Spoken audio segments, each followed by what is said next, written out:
नमस्कार। आज के इस कमाल के एक्सप्लेनर में आपका बहुत बहुत स्वागत है। सच बताऊं तो ये सिर्फ कुछ रैंडम फैक्ट्स का कलेक्शन नहीं है, बल्कि एक बहुत ही शानदार जर्नी है। एक ऐसी जर्नी जो हमारे अपने देश की जड़ों से शुरू होकर सीधे इस विशाल ब्रह्मांड की गहराइयों तक जाती है।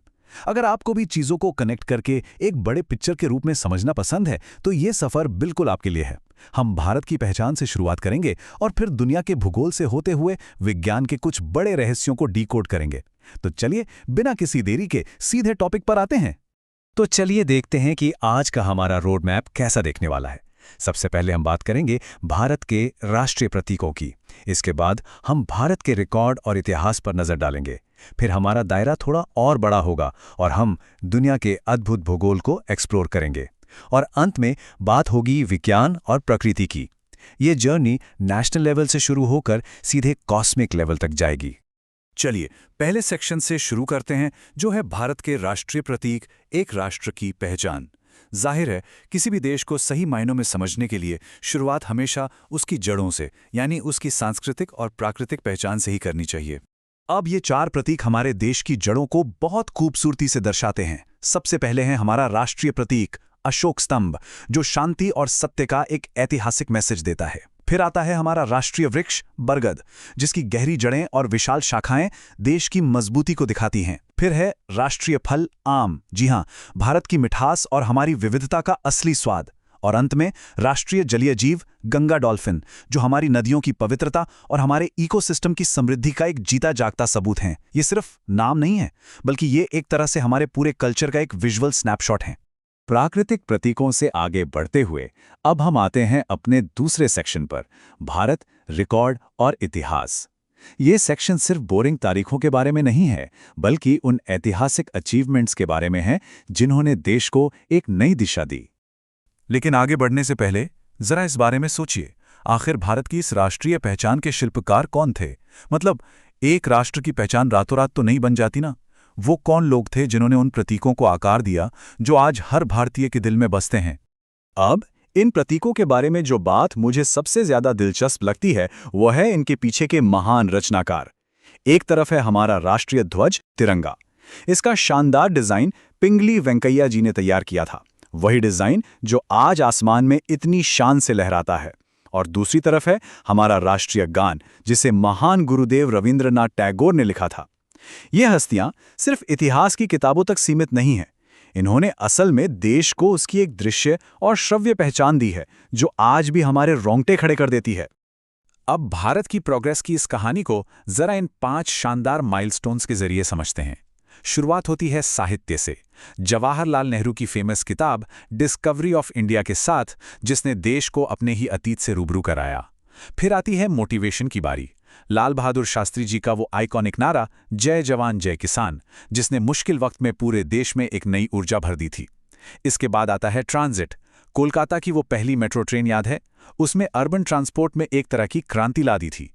फिर इंजीनियरिंग का कमाल देखिए, भारत का सबसे ऊंचा बांध टिहरी बांध, जो विकास के एक विशाल प्रतीक की तरह खड़ा है। और आखिर में कनेक्शन, भारत की सबसे लंबी रेल यात्रा विवेक एक्सप्रेस। सोचिए, ये ट्रेन इस विशाल देश के अलग अलग कोनों को एक धागे में पिरोती है। ये सब सिर्फ एक लिस्ट नहीं है, बल्कि एक देश के लगातार आगे बढ़ने की कहानी है। और यहाँ सबसे अहम पॉइंट ये है, ये जो नंबर 28 है ना, ये कोई मामूली गणित का नंबर नहीं है। भारत में कुल 28 राज्य हैं।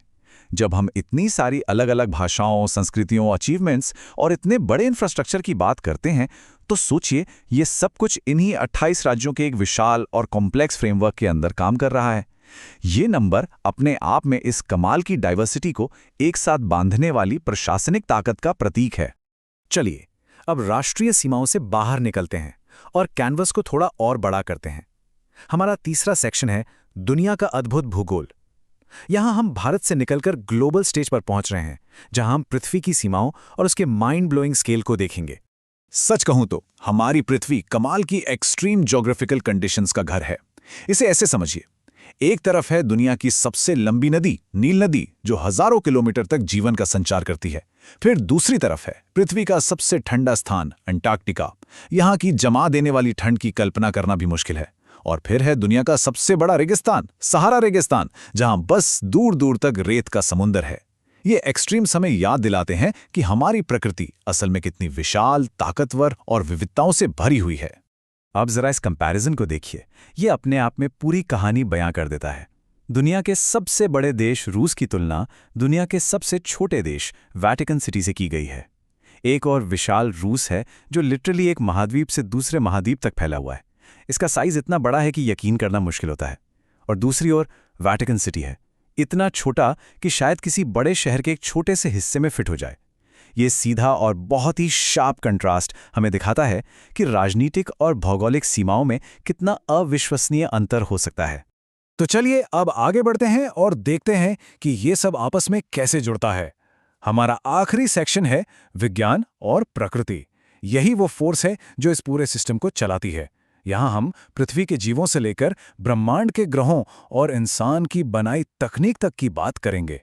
ये 3 फैक्ट्स हमारी हमेशा से रही इंसानी उत्सुकता को बहुत अच्छे से दर्शाते हैं। बायोलॉजिकल स्पीड की बात करें तो दुनिया का सबसे तेज पक्षी है पेरेग्रिन फाल्कन। जब ये हवा में डाइव लगाता है ना, तो इसकी स्पीड सच में होश उड़ा देने वाली होती है। फिर जब हम आसमान की तरफ अंतरिक्ष में देखते हैं तो हमारा सामना होता है हमारे सौरमंडल के सबसे बड़े ग्रह से, बृहस्पति यानी जुपिटर। ये एक गैसीय दानव है जो ब्रह्मांड के विशाल स्केल का एहसास कराता है। और जब बात आती है इंसानी दिमाग और इनोवेशन की, तो चार्ल्स बैबेज का नाम आता है, जिन्हें कंप्यूटर का जनक कहा जाता है। जरा सोचिए, उनके उस विजन ने ही आज की इस मॉडर्न डिजिटल दुनिया की नींव रखी थी। बायोलॉजिकल स्पीड, कॉस्मिक स्केल और ह्यूमन टेक्नोलॉजी, ये तीनों ही विज्ञान और प्रकृति के शानदार उदाहरण हैं। खैर, अब हम इस एक्सप्लेनर के बिल्कुल आखिर में पहुंच गए हैं, लेकिन ये आखिरी सवाल बहुत कुछ सोचने पर मजबूर कर देता है। इस पूरी जर्नी में भारत के राष्ट्रगान से लेकर दुनिया की सबसे लंबी नदी और कंप्यूटर के इन्वेंशन तक आपको सबसे सरप्राइजिंग फैक्ट कौन सा लगा? और उससे भी बड़ी बात, फ्यूचर में ऐसे और कितने नए रिकॉर्ड बनेंगे जिन्हें आने वाली पीढ़ियां बिल्कुल इसी तरह पढ़ेंगी? सच तो यह है कि ज्ञान की ये खोज कभी खत्म नहीं होती। इस शानदार जर्नी का हिस्सा बनने के लिए आपका बहुत बहुत धन्यवाद। बस अपनी ये उत्सुकता और कुछ नया सीखने की चाह हमेशा ऐसे ही बनाए रखिएगा।